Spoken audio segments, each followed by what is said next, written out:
Hello friends, infinite Green's में आपका स्वागत है। आज मैं आपको एक बहुत ही पवित्र और मेडिसिनल जिसकी वैल्यू बहुत ज़्यादा होती है, ऐसे प्लांट के बारे में बताने वाली हूँ और जो लगभग सबके घरों में रहता है। और पौधा किसी के घर में मिले या ना मिले, लेकिन ये पौधा ज़रूर सबके घरों में लगा हुआ रहता है। तो फ्रेंड्स, आज मैं आपको तुलसी जी के पौधे के बारे में बताने वाली हूँ कि जैसे ही सर्दियाँ शुरू होती हैं, हमारा तुलसी माता का जो पौधा होता है उसकी पत्तियाँ सूखने लगती हैं, झड़कर गिरने लगती हैं और मतलब हमारा पूरा पौधा ख़राब हो जाता है। तो किस तरीके से हम तुलसी के पौधे को बचा सकते हैं सर्दियों में सूखने से, ख़राब होने से, इसी के बारे में मैं आज आपको वीडियो में बताऊंगी। तो कुछ 7 पॉइंट्स मैं आपको बताऊंगी। वीडियो को आप एंड तक देखें तो आप अपने उन पॉइंट्स के आधार पर आप अपने तुलसी के पौधे को सर्दियों में सूखने से बचा पाएंगे। तो चलिए फ्रेंड्स, वीडियो स्टार्ट करते हैं।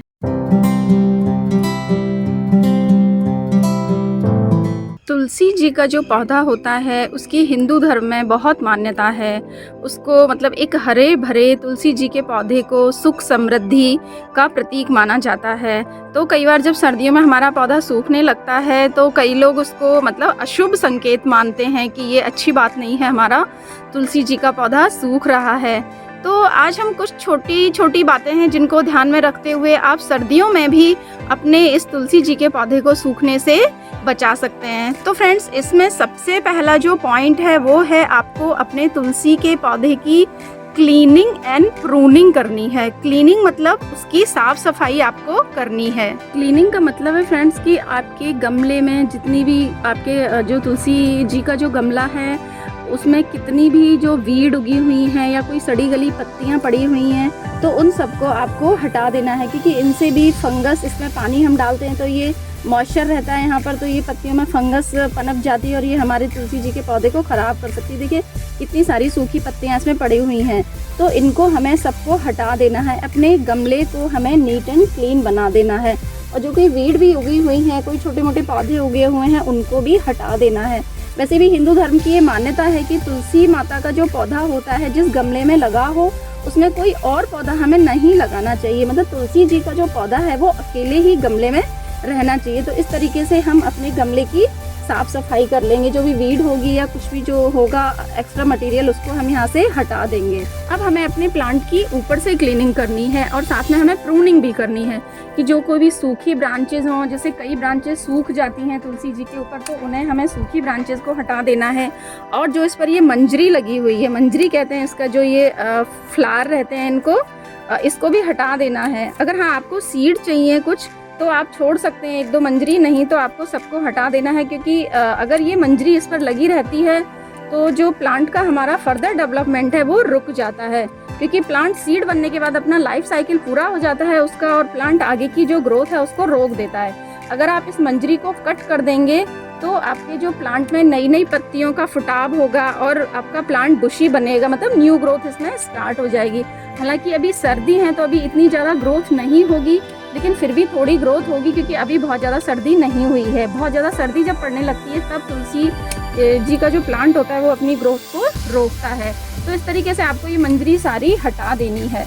वैसे तो हमें जो तुलसी जी का प्लांट होता है उसकी हार्ड प्रूनिंग फरवरी मार्च में करनी होती है, क्योंकि उस समय पर इसका ग्रोथ पीरियड स्टार्ट होता है। क्योंकि ये ट्रॉपिकल प्लांट है तो इसलिए ये अभी विंटर सीजन जब स्टार्ट होता है तो ये डोरमेंसी में चला जाता है। तो लेकिन हम इसकी जो ये मंजरी है, जो इसके फूल हैं, जो सीड हैं, उनको अभी प्रून कर देंगे तो हमारे प्लांट में ग्रोथ स्टार्ट हो जाएगी। तो इसलिए हार्ड प्रूनिंग अभी नहीं करनी है इस समय पे। हमें बस इसकी जो फूल हैं, जो सीड्स हैं, उनको हमें हटा देना है, जिससे कि हमारे प्लांट की जो ग्रोथ है वो रुके नहीं। दूसरा जो इम्पोर्टेंट पॉइंट है वो है इसकी गुड़ाई। हमें इसकी हर हफ्ते गुड़ाई करनी है। हर 7 दिन में या 10 दिन में आपको गुड़ाई कर देनी है इसकी। ऐसे जो मिट्टी है हमारे गमले की उसकी, जिससे कि जो इसकी ऊपर की जो परत है वो हार्ड नहीं हो। कई बार ऐसा होता है कि हम बहुत टाइम तक गुड़ाई नहीं करते हैं अपने गमले की मिट्टी की, तो वो जो ऊपर की लेयर है वो एकदम चट्टान जैसी, रॉक जैसी हार्ड हो जाती है, जिसमें पानी भी और जो न्यूट्रिशन है वो ढंग से एब्जॉर्ब नहीं हो पाता है और जो प्लांट है उसकी ग्रोथ कम हो जाती है। और ऐसे सॉइल को टर्न करने से, गुड़ाई करने से जो हमारे प्लांट की जो जड़ें हैं उसमें ऑक्सीजन की मात्रा भी बढ़ जाती है, मतलब पौधे की जड़ों को सांस लेने के लिए ऑक्सीजन भी मिलती है, तो हमारा पौधा अच्छी तरीके से ग्रो करता है। तो इस तरीके से हर सप्ताह आपको अपने जो तुलसी जी का पौधा है उसकी गुड़ाई करनी है। तीसरा पॉइंट है कि जो हमें वाटरिंग है, तुलसी जी के पौधे में जो हम पानी डालते हैं वो हमें वाटरिंग कम कर देनी चाहिए, क्योंकि सर्दियाँ आ जाती हैं तो सर्दियों में जो पानी का एवेपोरेशन है, जो सतह से पानी एवेपोरेट होता है उसकी रेट कम हो जाती है। तो जो तुलसी जी का पौधा है वो ज़्यादा टाइम तक गीला रहता है, क्योंकि हमारे हिंदू धर्म में मान्यता है कि सुबह सुबह नहा धो के घर का हर एक मेंबर है वो तुलसी जी में पानी चढ़ाता है। तो वो हमें उसके लिए कुछ ऐसा करना है कि हमारी आस्था भी ना टूटे और हमारा पौधा भी बचा रहे। तो उसके लिए आप ये कर सकते हैं कि जो तुलसी जी के पौधे में आप पानी डालते हैं लोटा भर के, वो लोटे का साइज़ आप छोटा कर सकते हैं। जैसे आप देखेंगे कि ये छोटी सी, देखिए छोटा सा एक लोटा है जिसमें बहुत थोड़ा सा पानी आएगा। इस तरीके से आप छोटे बर्तन में पानी भरकर आप अपनी तुलसी जी को अर्पण कर सकते हैं, जिससे कि आपका पानी डालने का जो नियम है वो भी नहीं टूटेगा और हमारा जो तुलसी माता का जो पौधा है वो भी खराब नहीं होगा। तो इस बात का आपको विशेष ध्यान रखना है कि पहले की तरह भर भर के पानी आपको अपनी तुलसी जी में नहीं डालना है, पानी कम डालना है।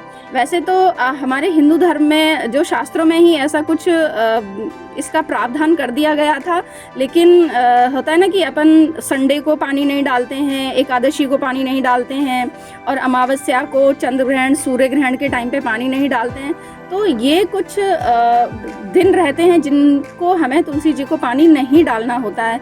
तो शायद ये शास्त्रों के अकॉर्डिंग तो इनके दूसरे रीज़न थे, लेकिन एक साइंटिफिक रीज़न इसके पीछे ये भी हो सकता है कि आप डेली अगर तुलसी माता को भर भर के इतना पानी डालेंगे तो वो सर्वाइव नहीं कर पाएंगी, उसका जो पौधा है वो खराब हो जाएगा। तो कुछ दिन बीच में इसलिए उनको ब्रेक देने के लिए ये दिन निश्चित किए गए कि इस दिन आपको पानी नहीं डालना है। उसकी धार्मिक मान्यताएं अलग हैं, लेकिन साइंटिफिक तरीके से ये भी एक रीज़न हो सकता है। तो आपको पानी कम डालना है। और एक चीज़ और, पानी जब डालेंगे तो एकदम चिल्ड वाटर आपको नहीं डालना है कि टंकी का रात भर का बहुत ठंडा पानी आपने अपने तुलसी जी के पौधे में डाल दिया। थोड़ा जैसे मोटर चला के थोड़ा डायरेक्ट पानी जो आता है उसकी तासीर थोड़ी हल्की गर्म रहती है, मतलब गुनगुना टाइप का रहता है, मतलब चिल्ड नहीं रहता है वो पानी। हो सके तो आप हल्का गुनगुना पानी, मतलब ठंडक बहुत ज़्यादा नहीं रहनी चाहिए उस पानी में, ऐसा पानी अगर आप अपने तुलसी जी के पौधे में डालेंगे तो सर्दियों में उसको थोड़ी गर्माइश मिलेगी, तो वो थोड़ा सरवाइव कर पाएगा। और एक और चीज़, जैसे उसमें थोड़ा सा कच्चा दूध, एक आधा चम्मच कच्चा दूध मिलाकर भी आप अपने तुलसी जी के पानी में, जो आप पानी डालने वाले हैं उसमें मिलाकर उस पानी को भी आप यूज़ कर सकते हैं। धार्मिक मान्यताओं में तो इसके अलग रीज़न है कि विष्णु भगवान को तुलसी जी बहुत प्रिय हैं, तो विष्णु भगवान दूध डालने से खुश होते हैं और मतलब आप पर प्रसन्न होते हैं। लेकिन दूसरा इसका साइंटिफिक रीज़न ये भी हो सकता है कि जो कच्चा दूध होता है, जो रॉ मिल्क रहता है, उसमें बहुत सारा न्यूट्रिशन होता है। जैसे जो रॉ मिल्क रहता है उसमें फॉस्फोरस रहता है, जिंक रहता है, आयरन रहता है, कैल्शियम रहता है और भी बहुत सारे विटामिन रहते हैं और थोड़े बेनिफिशियल कुछ एंजाइम्स एंड प्रोबायोटिक्स भी रहते हैं।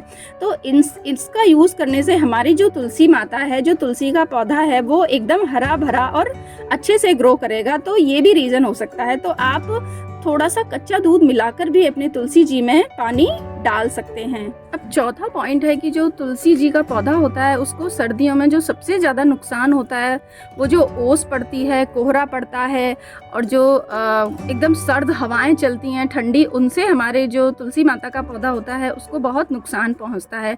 उससे उसकी पत्तियां सूखने लगती हैं और सूख कर वो नीचे गिरने लगती हैं। तो उससे हमें इसको बचाना है।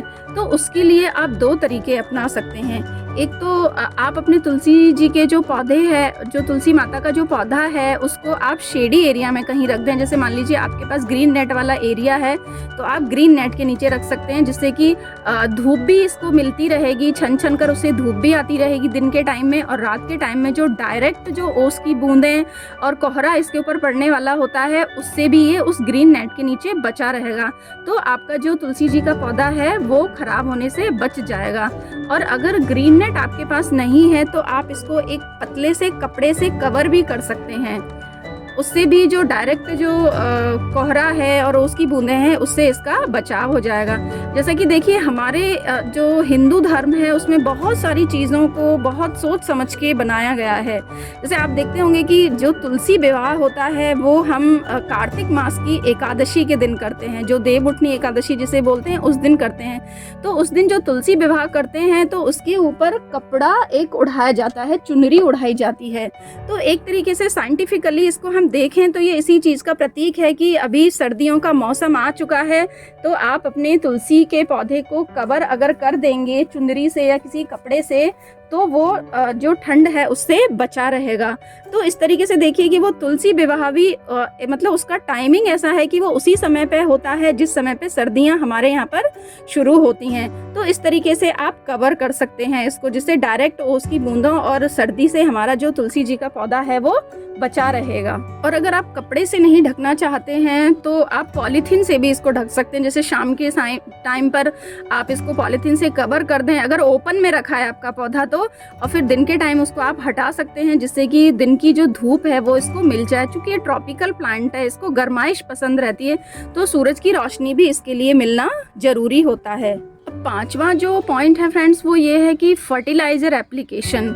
जो हमारा तुलसी जी का पौधा है वैसे तो इसको कोई बहुत ज़्यादा ऐसे डिफरेंट फर्टिलाइजर्स की ज़रूरत नहीं रहती है कि आप बहुत कॉम्बिनेशंस बना करके या बहुत अलग अलग कोई फर्टिलाइज़र आप इसको दें।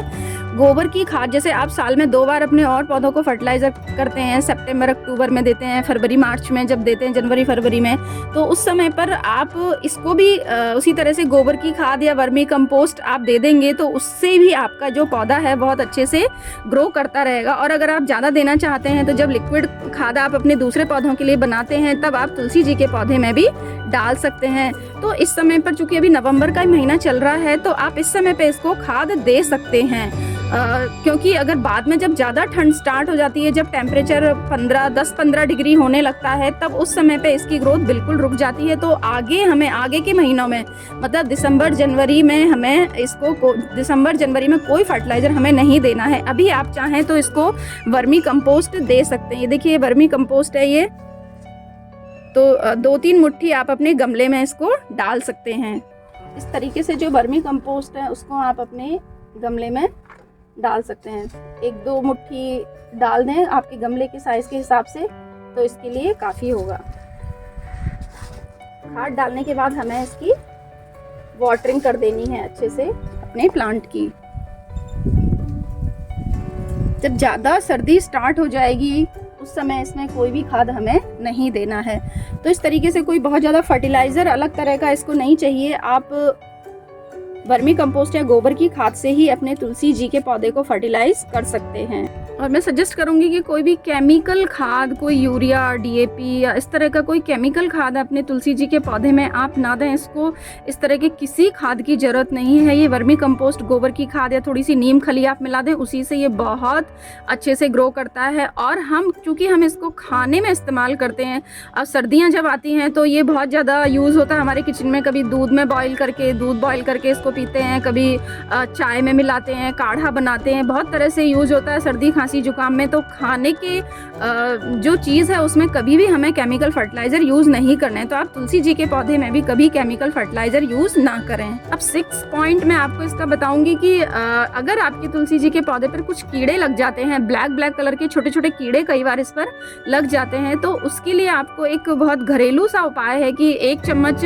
जो हल्दी है उसको 1 लीटर पानी में घोल करके आप इस पर स्प्रे कर दें तो वो कीड़े खत्म हो जाएंगे। हर 3 से 4 दिन में उसका स्प्रे रेगुलर करेंगे आप तो वो कीड़े पूरी तरह से खत्म हो जाएंगे, मर जाएंगे। तो किसी केमिकल पेस्टिसाइड या इंसेक्टिसाइड का भी यूज़ आपको अपने तुलसी जी के पौधे पर नहीं करना है। तो इस तरीके से आप इसको उन कीड़ों से बचा सकते हैं। अब जो लास्ट पॉइंट और 7वां पॉइंट है वो बहुत इंपॉर्टेंट है आप लोगों के लिए, क्योंकि अगर मान लीजिए आप ये सब पॉइंट कंसीडर नहीं कर पा रहे हैं अपने तुलसी जी के पौधे को बचाने के लिए, तो एक बहुत आसान तरीका है आपको सर्दियों में तुलसी जी के पत्ते लेने का। क्योंकि तुलसी जी तो सबको चाहिए ही चाहिए, या तो जिनके घरों में ठाकुर जी हैं तो उनके भोग के लिए ज़रूर रोज़ तुलसी जी चाहिए ही होती है, क्योंकि उस तुलसी जी के बिना ठाकुर जी भोग नहीं लेते हैं। और सर्दियों सर्दियों में तो वैसे भी आपको तुलसी जी चाहिए ही होती है, तो उसका एक सबसे अच्छा उपाय है कि आप नया तुलसी जी का पौधा लगा लें, छोटा तुलसी का पौधा लगा लें अभी, तो उसको जो सर्दी है वो इतना इफ़ेक्ट नहीं करती है। जो हमारे बड़े पौधे होते हैं, बड़े पुराने पौधे होते हैं, उन पर जो सर्दी है उसका इफ़ेक्ट ज़्यादा होता है, वो सर्दियों में ज़्यादा ख़राब हो जाते हैं। तो जो छोटा पौधा है वो ग्रो करेगा तो उसमें से आपको तुलसी जी के पत्ते मिलते रहेंगे। जैसे देखिए फ्रेंड्स, मेरे गार्डन में मैक्सिमम गमलों में बहुत सारे तुलसी जी के पौधे उग जाते हैं, बीज गिर जाते हैं। तो इस समय पर आप नया तुलसी का पौधा आपके गार्डन में ही अगर लगा हुआ है कहीं, तो उसको उखाड़ के आप गमले में लगा लें, तो वो सर्दी में उतनी जल्दी खराब नहीं होगा और आपको कंटिन्यूस तुलसी जी के पत्तों की सप्लाई मिलती रहेगी। एक बोनस टिप मैं आप लोगों को फ्रेंड्स इस वीडियो के एंड में देना चाहती हूँ कि आप तुलसी जी में, अगर आप तुलसी जी के गमले में दिया जलाते हैं तो वो बहुत अच्छी बात है। अगर आप नहीं जलाते हैं तो अब सर्दियों में आप तुलसी जी के गमले के पास में एक दिया जलाएं, जिससे क्या होगा, क्योंकि इस पौधे को थोड़ी सी गर्माइश चाहिए होती है, तो उससे दिया जितनी देर जलेगा आपके पौधे के आसपास का जो माइक्रो क्लाइमेट है वो थोड़ा गर्म हो जाएगा, तो आपके पौधे को थोड़ी गर्माइश मिलेगी, तो उसको सर्दी से राहत मिलेगी। तो आप ये दिया जलाना ज़रूर शुरू करें।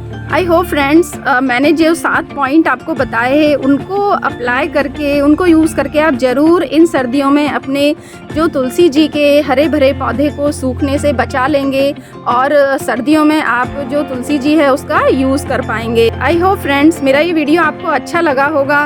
अगर अच्छा लगा तो आप मेरे चैनल को सब्सक्राइब करें, वीडियो को लाइक एंड शेयर करें और बेल आइकन को ज़रूर प्रेस कर लें, जिससे आने वाले वीडियोस की नोटिफिकेशंस आप तक पहुंचते रहें। और अगर आपकी कोई क्वेरी है तो आप उसको कमेंट बॉक्स में डालें। Thanks for watching. Happy gardening.